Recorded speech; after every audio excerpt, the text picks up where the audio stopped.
Hello everyone, and my name is Viet Anh.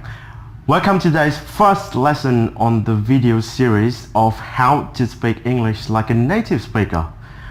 By the end of this series, you shall see a dramatic improvement just by applying the techniques that I will be showing you.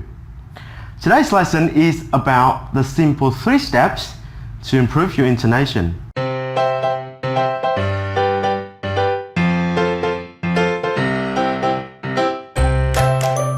So let's get started.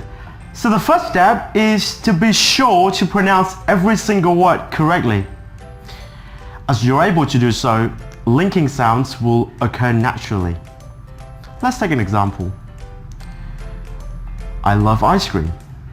I love ice cream. I love ice cream.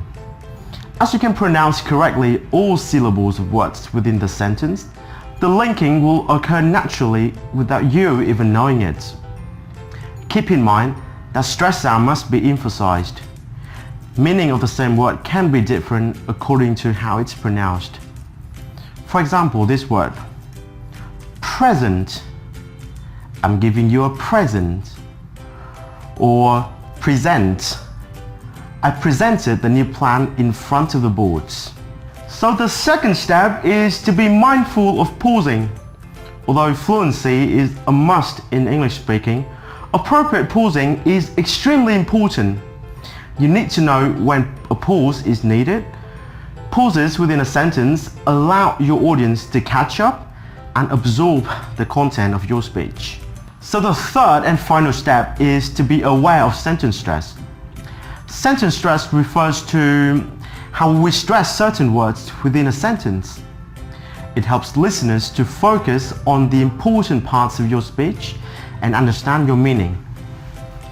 Without sentence stress, your listener may misunderstand or have difficulty understanding your message.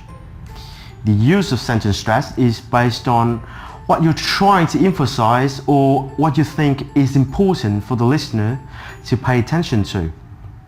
There are 2 common ways of sentence stressing based on the keywords of the sentence or a particular accent, like a British accent, an American accent, or an Australian accent. Let's take a look at this example.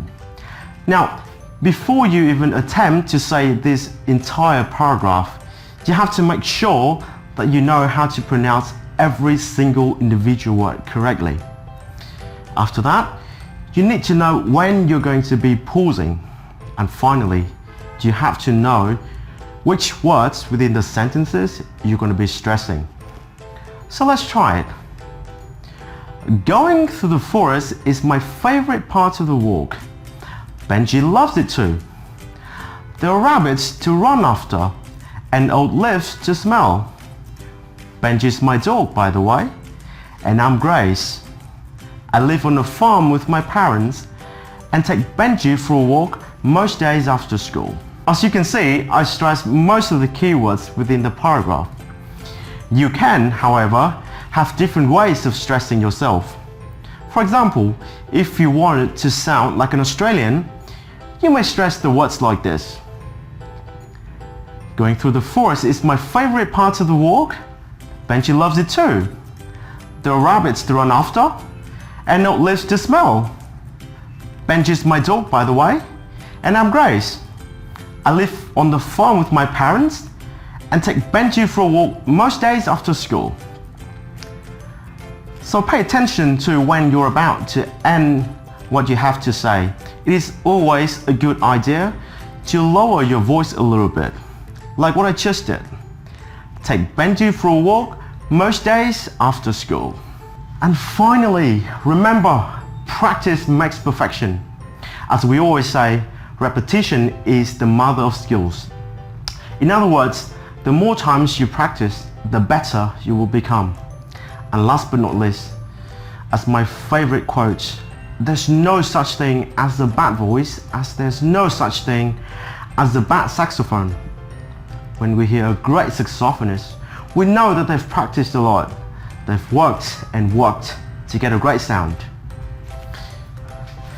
So to sum up, The 3 steps that you need to remember are: be sure to pronounce every single word correctly, be mindful of pausing, and finally, be aware of sentence stress. Good luck with your study. If you have any inquiries, please leave a comment or contact me on my Facebook. Please also subscribe to my YouTube channel and be the first to see the upcoming videos. Thank you so much for watching, and I'll see you in the next video.